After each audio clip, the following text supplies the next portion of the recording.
Namo Buddhaya.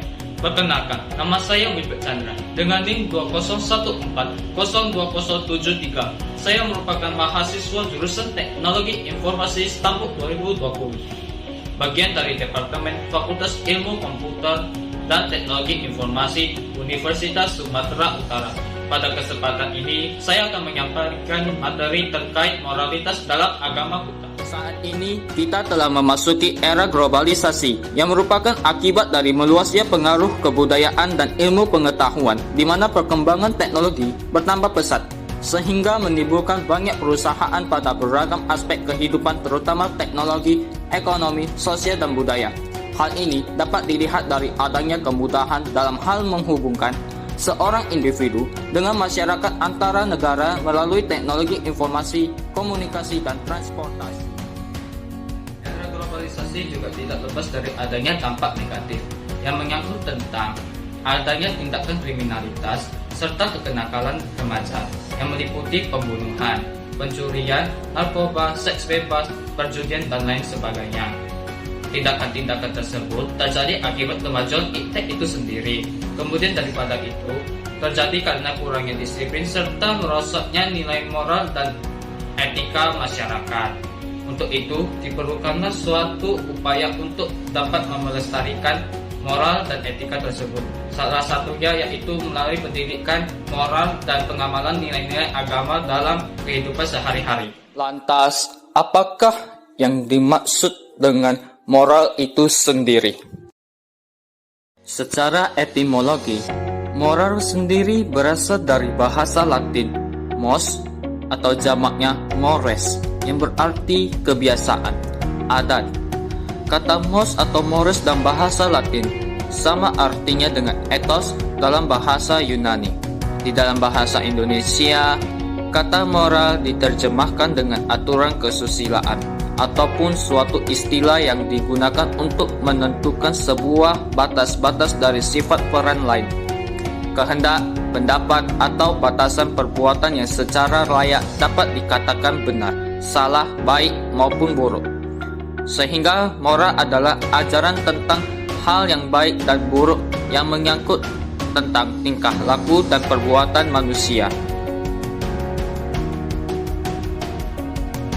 Moral dalam agama Buddha dipersepsikan sebagai sila yang bertujuan praktis untuk menuntun orang menuju tujuan akhir, yaitu Nibbana.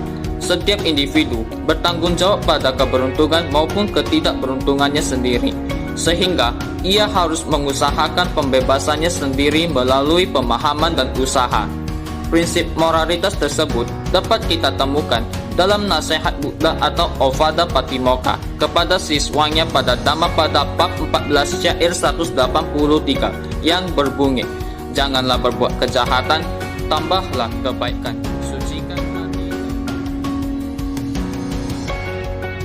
Moralitas pada agama Buddha memiliki 5 tuntutan sila yang selalu diawali dengan jenis pelanggaran sila dalam bahasa Pali yang selalu diikuti oleh kata Veramani, Sikapada, sama Diyami. Number 1. Panatipata berarti pembunuhan. Sehingga sila pertama berarti aku bertekad akan melatih diri untuk menghindari pembunuhan. Number 2.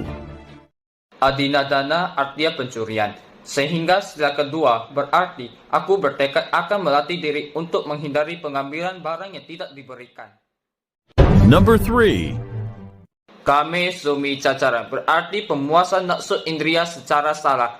Artinya pada sila 3, aku bertekad akan melatih diri untuk menghindari perbuatan asusila.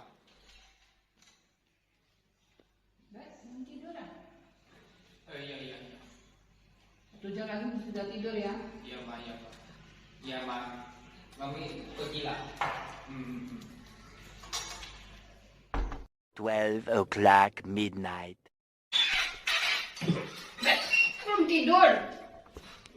Kamu nonton apa? Gak ada, Ma. Tidak ada, Ma. Oh, jangan bohong. Iya, Ma. Apa ini?